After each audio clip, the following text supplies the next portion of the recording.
the question that haunts us all.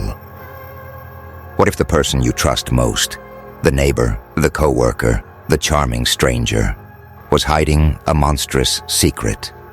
And what if that secret was your final breath? The Red String Murders. The small town of Hawthorne, nestled in the English countryside, seemed like the last place for tragedy. Its cobbled streets, rolling green hills, and centuries-old stone cottages gave it an air of timeless safety. But that illusion shattered the moment Emily Hayward went missing. At 27, Emily was well loved in Hawthorne. A primary school teacher with an easy smile, she was the kind of person who knew everyone and was known by all.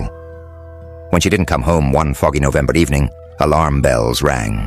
But for the residents of Hawthorne, Emily wasn't the first to disappear.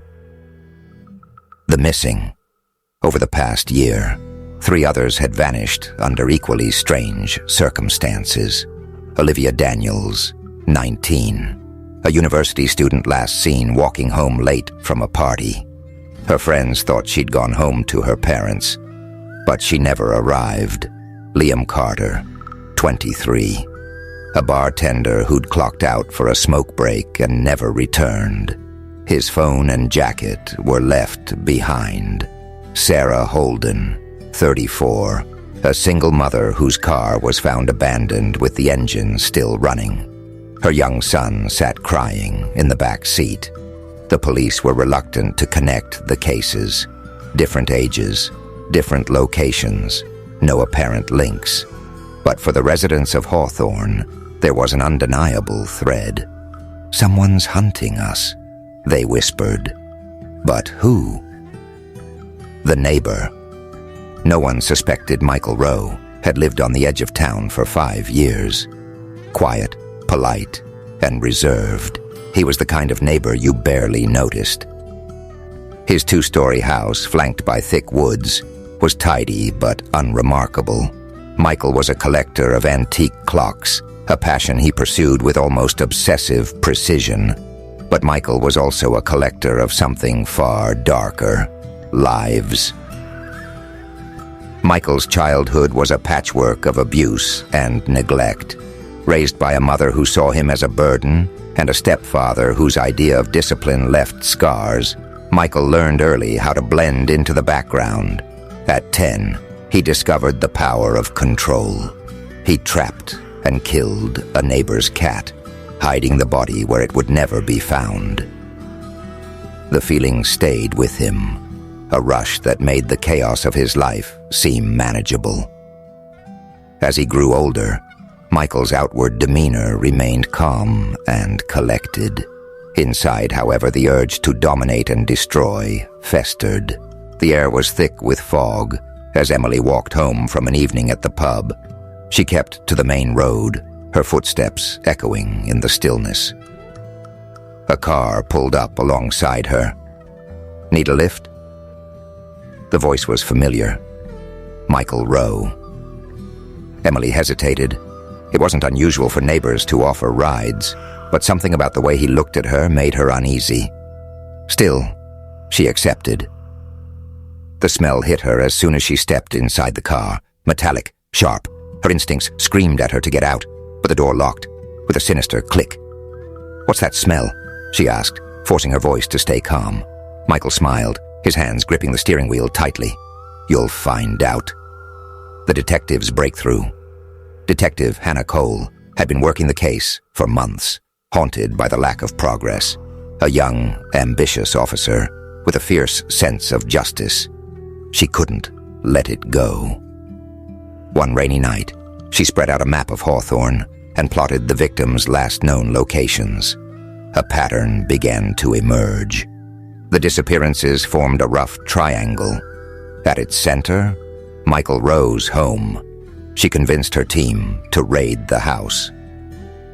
The basement of horrors. When officers entered Michael's home, the first floor was unremarkable, tidy, almost sterile. But in the basement, they found his true self. Red string crisscrossed the room, connecting photos of the missing 2 maps and personal items. Olivia's scarf, Liam's lighter, Sarah's necklace. Emily's photograph was the most recent addition. The centerpiece was a massive corkboard filled with notes, times, and dates, all methodically recorded. This was no impulsive killer. Michael had planned every detail. Michael's capture. Michael didn't resist when the police arrested him. He simply smiled as they read him his rights. His final words before being taken away chilled everyone in the room. "You've only scratched the surface. There are more." Hawthorne would never be the same. Michael's confessions led to the discovery of bodies buried in the woods behind his home. Not just Emily, Olivia, Liam, and Sarah, but others from nearby towns who had been missing for years. For the residents, the trauma was a scar that would never fully heal. Parents walked their children to school.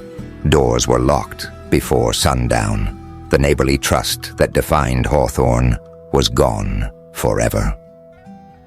The detective's struggle. Detective Cole became a local hero, but the case haunted her.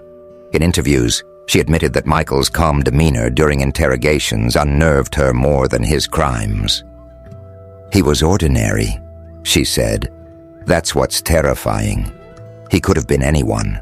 Years later, the townspeople still gather on the anniversary of Emily's disappearance to honor the victims. A memorial stands where Michael's house once stood. The land cleared, as if erasing him could erase the pain. But the question lingers. How many more lives had Michael taken that they would never know about? Could you recognize a killer in your midst? What would you do if someone you trusted wasn't who they seemed? How safe do you really feel in your own neighborhood? Did this story send shivers down your spine? Stay tuned for more tales of true crime, hidden horrors, and the darkness that hides in plain sight. Subscribe now to never miss a story. Share your thoughts in the comments. Have you ever had a gut feeling about someone close to you? Did you trust it?